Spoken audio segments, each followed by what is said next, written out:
Hey there guys, Phil Faulkner here with Business Owner Elevation, and I've got a question for you before we get into this.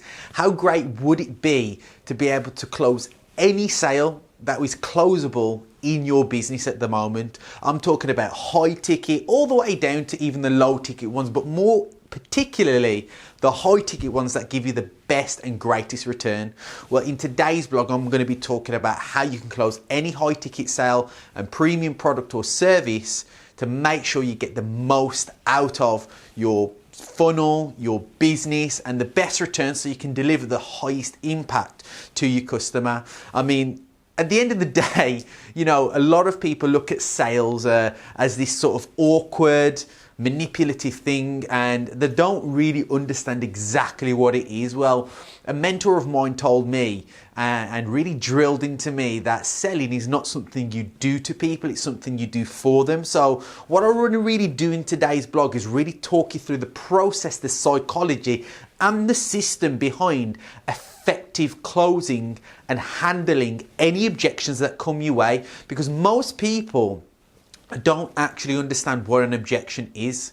Now, just to give you guys an idea, you know, a sale, a close, is where two people come together and walk a path of mutual agreement. That's what it is. It isn't you twisting somebody's arm, manipulating them. So what you have to be able to do is elegantly and ethically handle objections to empower the person to look at things a bit differently from how they gave you the initial objection, because most of the time objections are literally knee-jerk reactions from prospects. You know, the reason we object is because we're full up of all these ideas from when we were little children about don't trust people, don't trust strangers, don't trust salespeople. So the objection actually doesn't come from a logical point of view. The objection, you know, whether it be that's too expensive or, you know, I have to think about it, is literally a stall.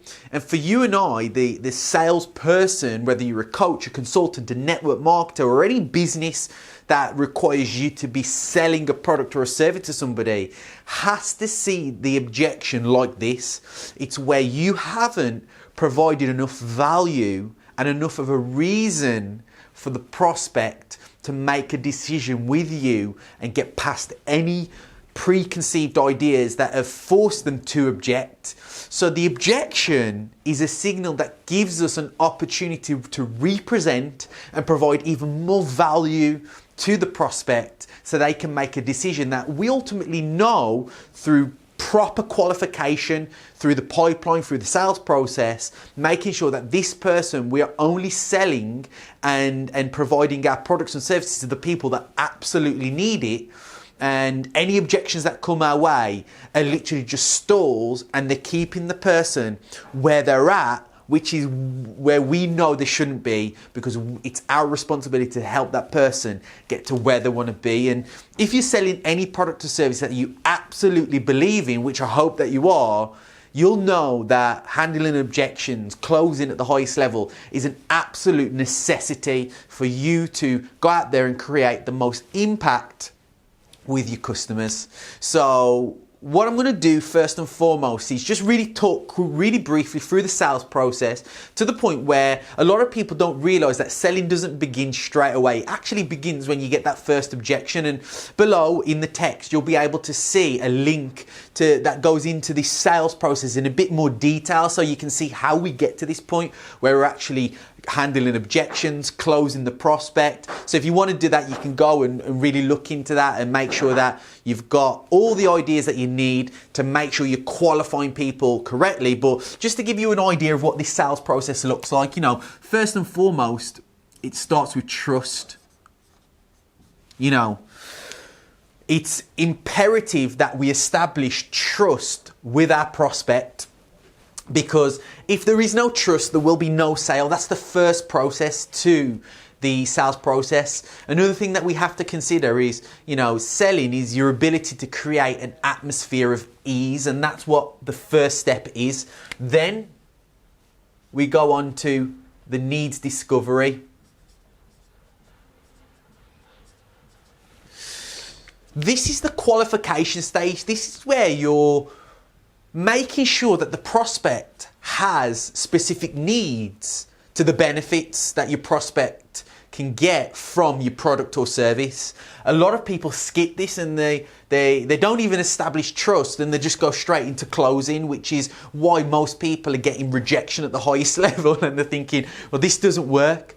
If you have a good sales process that establishes needs, you know that you're selling to people that actually have a desire for your product. The next stage then is the presenting stage, which is known as benefits. This is where you've actually established that there are core needs. If there isn't any core needs, then, if you don't make a sale, you make a friend, and you can let them know, I'm not the person that can help you, and you can point them in the direction of a competitor, if need be, or somebody else, and that prospect will respect you much, much more for doing that, rather than just selling them something that they don't need. This is why we get such a bad name in the industry, because people are just selling very unethically. But if you do establish those needs, then you can share, more importantly, the benefits, rather than just being a feature basher and banging somebody over the head with the reasons why they should buy instead of the reasons what will benefit them. And once you've done that, then you can proceed into the close. This is ultimately where the sale starts. And again, if you want to learn more about this sales process, there's a link in the text below that's breaking all of this down into more detail, where you can go over to that blog and really get into the nitty-gritty of that. But what I'm going to do today is really talk about why people can't transition to the close, and to where those two people, you and the prospect, walk that path of mutual agreement. Okay, because what happens is people then share the benefits and then, do what they're told, saying, so are you ready to get started? Are you ready to rock and roll? Are you ready to buy? Or whatever the case may be. And the person's like, let me think about it. Or, oh man, this is too expensive. I didn't expect to do this today. Whatever the objection is, I'm going to be talking about the formula and the system that if you get down, I guarantee you will be able to close anybody that is closable. And that's the system that I'm going to be sharing with you today. And also, just to let you guys know, below this blog, you can actually get a free PDF resource, which is known as the Objection Smashing Formula, because it will teach you this exact system that I'm going through and give you the 5 core categories of objections, so you can get through them and understand where these objections are coming from, the psychology of why people object in a certain way, and how to get through them. But what I'm going to do now is break it through. But if you want that free resource, it's just below the video. Just go and grab that while it's available. Honestly, it will pay you dividends massively, and it's that free resource so you can train and repeat the process and really get good at this. So just to get into what that system is, because there is a system to handling objections. It doesn't matter what the objection is. All you need to know is this clear, concise system that I'm going to share with you, so you can handle any objection and close anybody that's closable, because that's what the objective is. So the first stage is to always hear the prospect out.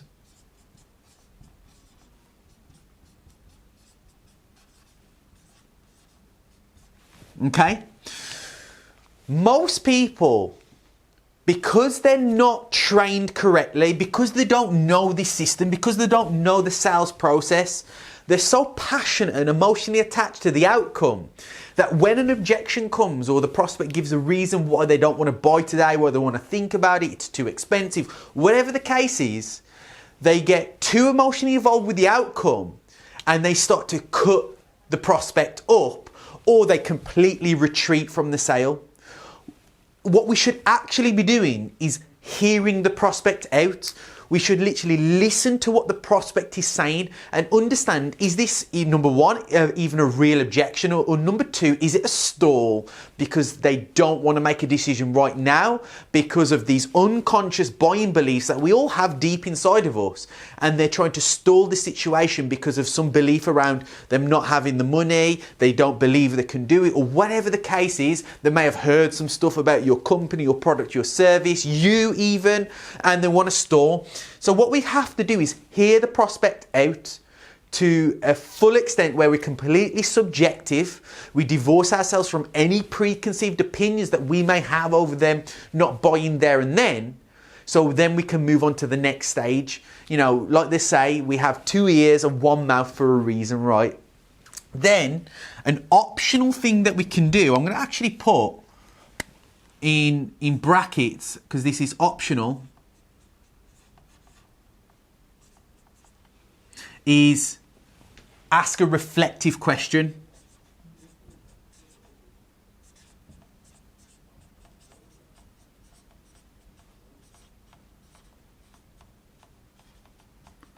This is a very powerful strategy that a mentor of mine gave me, and it wasn't until I actually started using it I realized how powerful it is. So you remember I said that objections usually are knee-jerk unconscious reactions from the prospect just making a claim, saying it's too expensive, I want to think about it, I heard this, because of the buying beliefs that they have.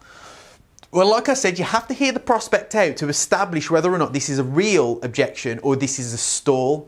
The reflective question actually puts the objection back on the prospect so they can actually hear what they said. Because remember, it's most of the time an unconscious stall, an unconscious verbal response that the prospect gives us, and they don't even realize they said it. So if somebody says, I want to think about it, you hear them out, you don't interject immediately. Optionally, you can say you'd like to consider this then. And you're literally repeating back what the prospect said to you, to them, so it goes back into their conscious mind. They can think about what they just said. And a lot of the times, the prospect will say, well, yes, I just want to think about it because, and then they will give you the real objection. That's one of the 5 categories of objections, the real objection. Again, you can get that in the free resource that we've made available for you at the bottom of this blog, the Objection Smashing Formula, so you can understand this. Or most of the time, the prospect will stall and elaborate on what they exactly mean. And they'll be like, yeah, I want to think about it because I heard this about you, I heard that about you. And really, it's not that they want to think about it, it's that they have an opinion that they didn't want to disclose up front, and the reflective question can get that out in the open so you know exactly what you're dealing with. Okay, guys. So again, optional, but a very powerful strategy. The next thing that we can do, the next thing we have to do more so, is after hearing them out and potentially using the reflective question, we must acknowledge and agree with them.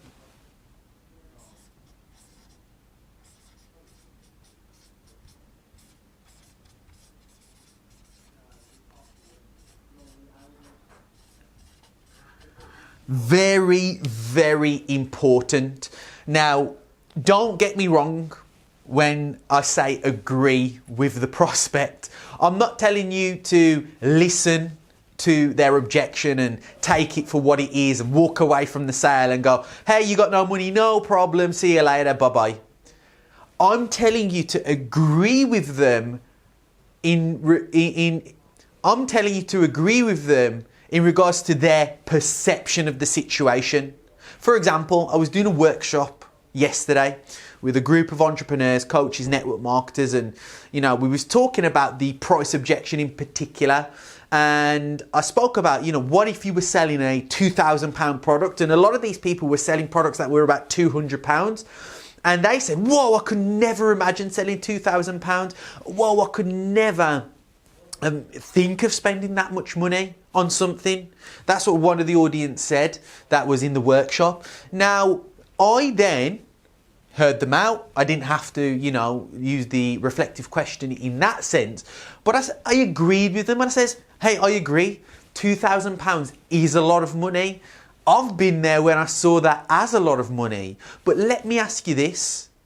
And I won't go into the rest of it, because what I was doing was handling an objection there and then in the open workshop to get the person on side. Because when you agree with somebody, you remain in rapport. If you disagree, it's like water and oil does not mix. If I was to say, what do you mean that's expensive? That's not expensive. Haven't you got any money? Are you broke or something?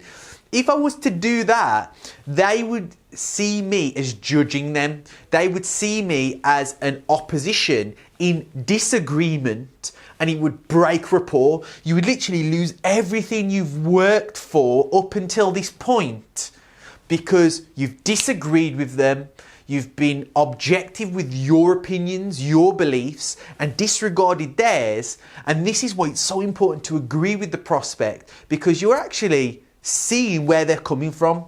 So you agree with them, you acknowledge their objection. Hey, I totally see where you're coming from. I've been there, I respect that. And you acknowledge, so you're letting them know that you actually heard them. Then at that point, number 3, you can represent.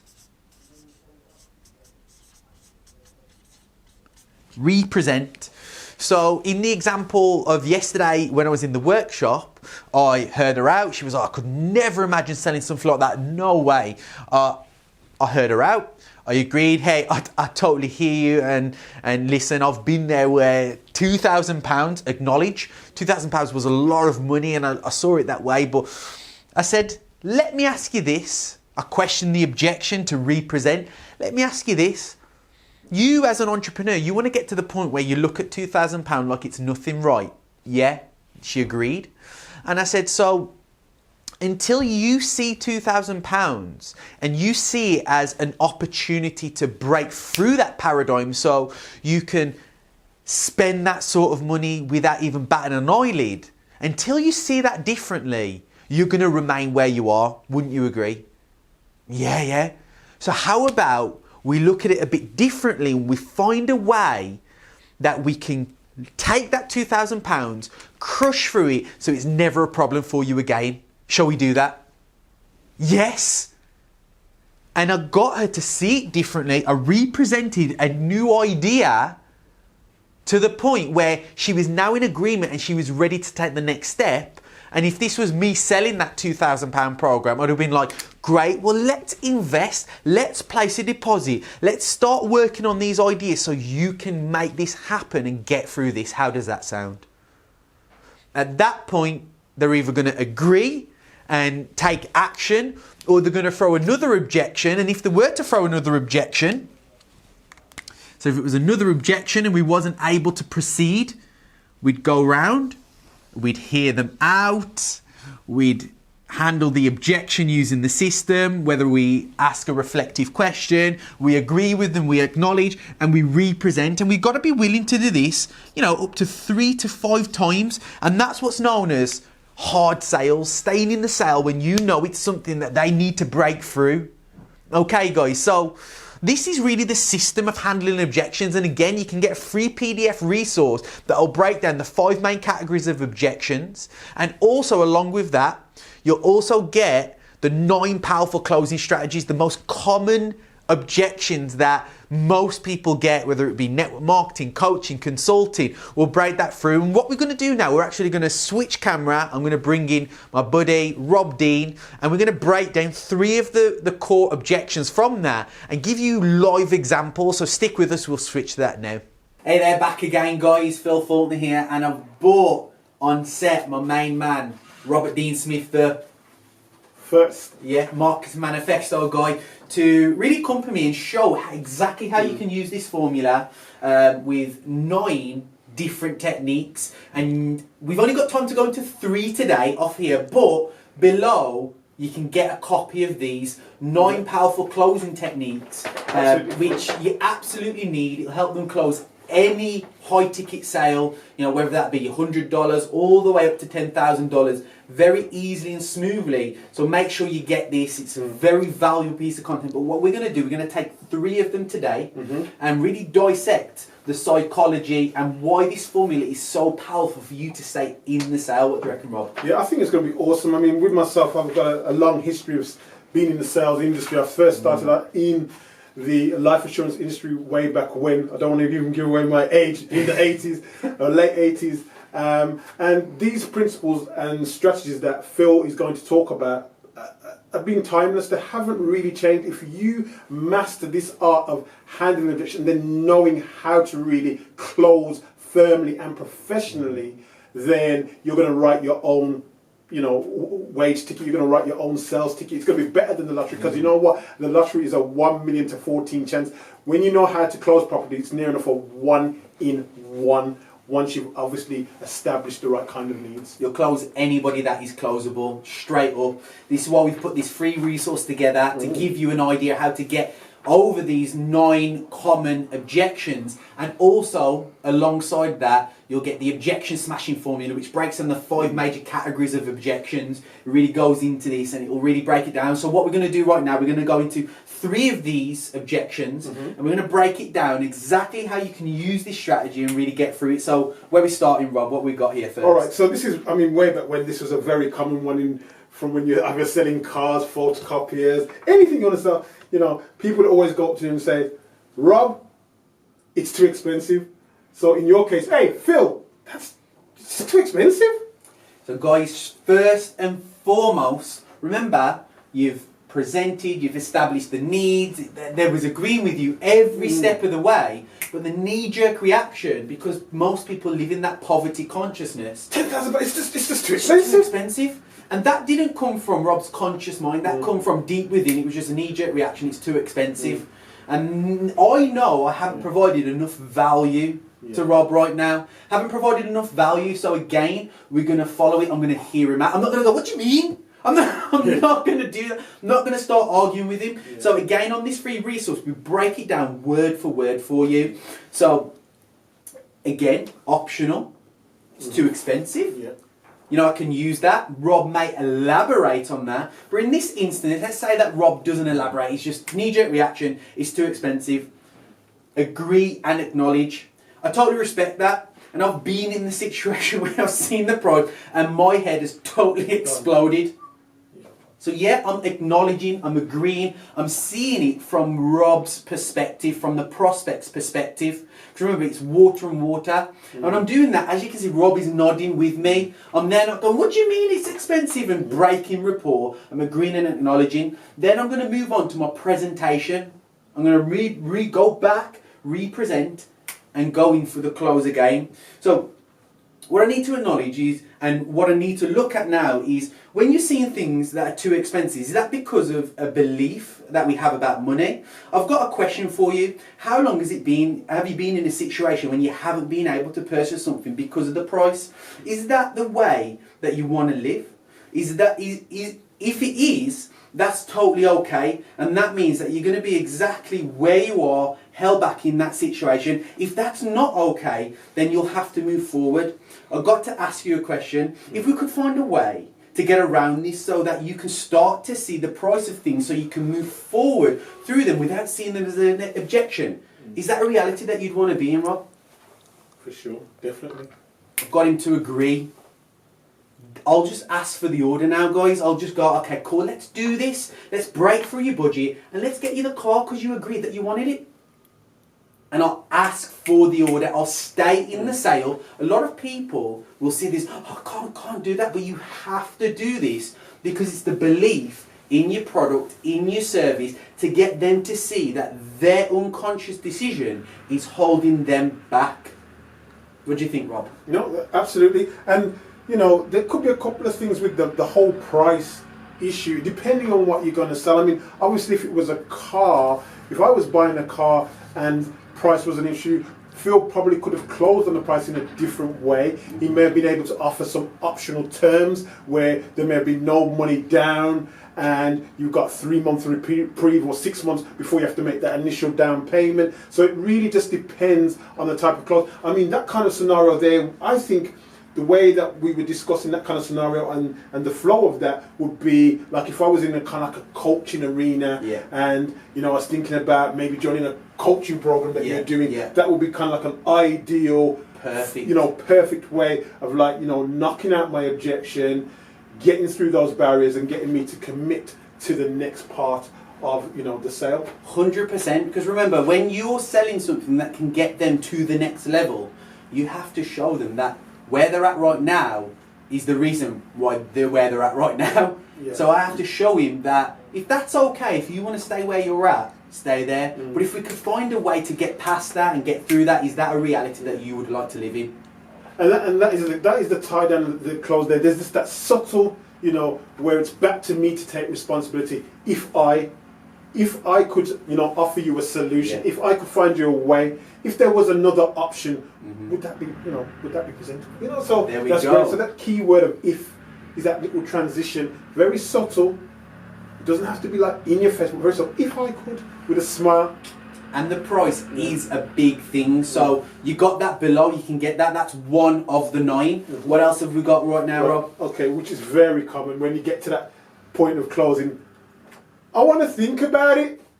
People always say, I want to think about it. But the truth is, they already thought about it or they wouldn't be in the presentation. Exactly. Again, guys, you're going to follow the exact process. You're going to hear them out. You may even use the reflective question. But just to show you exactly what's in this that you can get below.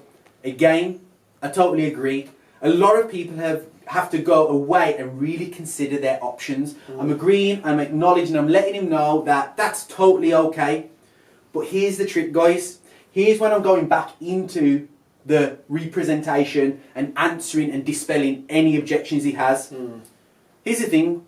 Thought is instant. Like when I say black cat, there's not a black cat around that I can see, but instantly you think of a black cat. So to say you have to think about it shows to me that I haven't provided you enough value. What are the reasons? What are the reasons why you're here and you feel like you need to think about it? Is it me? Is it the price? Is it the company? Please let me know, because if we can establish that right now, I'm sure that we can find a reason why you have to make a decision today. How does that sound? Sounds very good. And that, again, is key. It's the is it routine. So basically what you're going through is like a checklist of every possible thing that I may be thinking about and knocking them out, because then I have to say, no, it's not. No, it's not. And what you're doing then is you're taking each objection out. So is it the price? No. Well, I'm saying it's the price. I might be the price, because the killer thing with objections is normally there's always a silent objection and you've got to uncover that. And that's what Phil demonstrated perfectly there by saying, it's what I call the is it routine. So you're going through the possible thoughts and taking them out one by one until you get down to that final thing that might be bugging me or preventing me from making that, you know, purchase. Will the real objection please stand up? I'm not going to say that to Rob, but through my tonal patterns, through the way I represent, I'm basically ticking it off and making sure that he gives me a real reason so I can handle that, represent and get a decision right now. Most of the time when people go away and think about it, they don't think about it. And you just lose the sale and it fizzles out. Yeah. So we need to get the decision-making process done right now. So what else we got, Rob? Okay. This is a real good one. What if it doesn't work for me? So I don't know, I could be thinking of joining a network marketing kind of organisation and somebody's done a presentation, I think, it's not going to work for me, I'll go back to my day job. That's my thinking. Maybe I'm in a comfort zone, I don't know, but most people say, I don't think it's going to work for me, Phil. Yeah. So again, guys, we're going back to the formula. We're going to make sure we hear them out. It's their reality that is real right now, and you have to agree with their perspective. Yeah. So again, I totally hear that. I totally hear that, Rob. I really do hear that. I think sometimes the knee-jerk response is, what if it doesn't work? You know, most people are conditioned to think about the negative before they think about the positive. So here I've got this. I've been there many times before where I thought, what if this doesn't work for me? What if I can't get there? What I've got to say, Rob, is what if it does work? What differences would your life have if this did happen for you? What if you had me next to you and we knew that this strategy worked? Let me know how that felt for you. So, see, what Phil's done there as well, is like he's almost future pacing, because he's turned it on its head. What if it did work for you? Because the reality is, I don't know if it is going to work for me, but the potential is he's going to have testimonial, probably would have brought in a testimonial or two, or a few case studies that back up, you know, his system works perfectly. It works for anybody that puts the work in. Because the real deep-rooted one with this, I think, does it work for me, is that they may have some real deep-seated, their own fears. It's not that the company doesn't work, because the company's got a track record, the product's got a track record. It's really that person, I believe, when you're having that what doesn't work for me. It's you. And the powerful thing is, and when I ask him that question, what if it does work for him? He's gonna be like, well, life would be great. Life would be this. Absolutely. I need to get him thinking about what is the possibility. And at that point, I'm gonna be like, exactly. And believe me, if this program worked even half as well as it does for most of the people that we work with, Rob, you'll be very, very impressed. Sound fair enough? Sounds very fair enough to me, Phil. Right, if you just sign right, and it's as simple as that, guys. So I think that's all we've got right now. We've got them 3 core ones, but we've got nine on here, guys, that we've put together for you. So just below, you want to get this document, 9 different closing strategies from the most common objections that a lot of people in your situation are dealing with. Also, alongside with that, you'll get the PDF for the objection smashing formula, which goes through this in much more detail, and the 5 major categories of objections, how to deal with them word for word, so you can take that into your profession and make it happen. I mean, what difference would that make for them, Rob? That's going to make a humongous difference, because I don't know what your commission checks are, what you earn, but just think about it. Once you can overcome these 9 objections and some of these other 5, common, denominators of objections where these families are born out of, once you can master that, as I said, you're going to be able to write your own ticket. So if you're on 30 grand this year, you might be able to double that, triple that, be the top producer in your organization, in your company, because all it is a learning thing. How quickly do you want to learn these strategies to make a difference in your life? Rob, it's free as well. You can't beat that with a stick or a bat. So guys, go below, click the link, get your free copy of these 9 powerful closing techniques and the objection smashing formula, and we'll see you guys on the next blog. How about that? Absolutely, in another blog. Take care, guys. Take care.